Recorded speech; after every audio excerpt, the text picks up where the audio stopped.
Bago pa man talaga tuluyan naging tag-ulan, ayan pinuntahan nga namin ang bayan ng Indang Cavite para tayo pumunta sa St. Anthony Falls. Pupuntahan natin at dito nga po tayo dumaan sa may Las Piñas Road papuntang Danghari.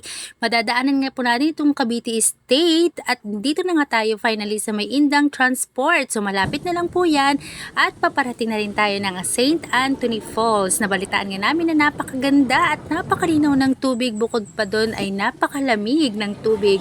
Perfect nga po ito nung mga time na summer pa, kaya nga naman, tara let's go at samahan nyo kami at paliligo tayo at witness natin ang napakagandang running water. Walang iba kundi dito nga lang po yan sa may St. Anthony Falls. At yan, nandito na nga po tayo sa may St. Anthony Falls na matatagpuan lang po dito sa may Indang, Cavite. Makikita nyo naman po na napakatahimik pa rin ang lugar na to at talaga nga naman ang laki na po ng improvement. Nung mga time na pinuntahan po namin dito ay hindi pa naman po ganun ka-crowded. Kaya nga naman napakasarap mag-enjoy lalo na kapag hindi naman ganun karami yung tao. Pero ganun pa man ay talaga nga naman makikita nyo na napakalinaw ang kanyang tubig. Bukod pa doon ay talagang malayelo ang datingan ng kanyang lamig pag ikaw ay nakababad. Kagandahan nga lang po dito ay 50 pesos lang po ang kanilang entrance fee. Diba? Very affordable yan at talaga nga namang swak sa inyong bulsa, makakapag-enjoy ka na sa halagang 50 pesos mo. Dito aabot sa napakagandang location na ito. Sa halagang 350 pesos naman po para sa kanilang cottage ay good for 5 to 6 person na po. Ayan, at makikita nyo naman po na talagang namang napakalinaw ng kanilang tubig at tahimik ang lugar na ito. Hindi pa man masyadong maraming tao nung kami po ay dumating dyan, pero habang tumatagal ay unti-unti na nga rin po nagdadatingan ang iba pang mga naliligo rito. Kapag nga taga rito ka po sa may Indang Cavite sa may St. Anthony, ayan nga po at libre lang daw ang kanilang entrance pagdating pag ikaw ay residente dito. Kaysa naman pumunta ka sa mga lugar ito, safe na dahil nga naman running water ito.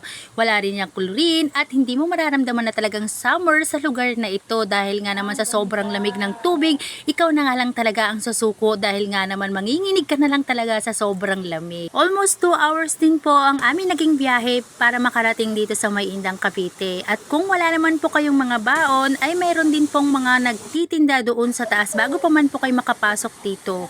Maluwag din po ang kanilang parking lot, marami din po ang nakaparking na mga nakamotor. Karamihan po sa mga pumupunta dito ay may mga sasakyan dahil kung magko-commute kayo ay sigurado akong medyo mahihirapan nga rin po kayo na makarating dito at sasadyain talaga itong lugar na ito.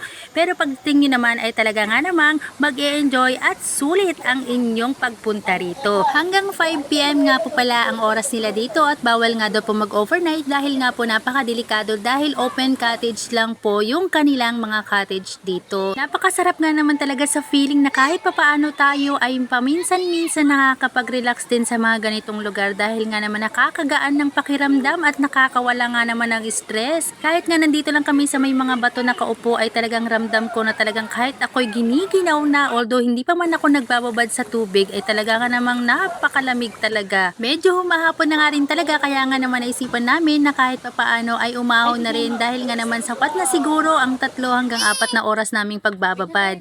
Ayan, dito nga po bago kami umalis ay makikita nyo po na dito sa may part na to bago ka makapag-enter, makikita nyo na nandito po yung mga tindahan na pwede kayong makabili. May mga tubig, chichirya at iba pang silang mga tinda. O diba kahit mga wala po kayong baon, dito makakapag-provide po sila. So ayan, thank you for watching guys for my video. Kapag pumunta po kayo dito ay mas mainam pa rin talaga na prepared na kayo, makapagdala kayo ng makakain para hindi na rin hassle sa inyo na pagdating nyo dito maligaw man kayo ay makakakain agad kayo or may extra na rin kayong kakainin. Huwag mo kalimutang mag-follow at i-heart mo na rin ang aking video at kung nagustuhan mo rin po ito, i-share mo na rin po para kahit papaano ay makabahagi rin tayo sa mga gustong pumunta rito sa lugar ng St. Anthony Falls. Ayan nga po at pauwi na rin po kami sa mga oras na yan and see you next time St. Anthony Falls. Thank you for watching guys!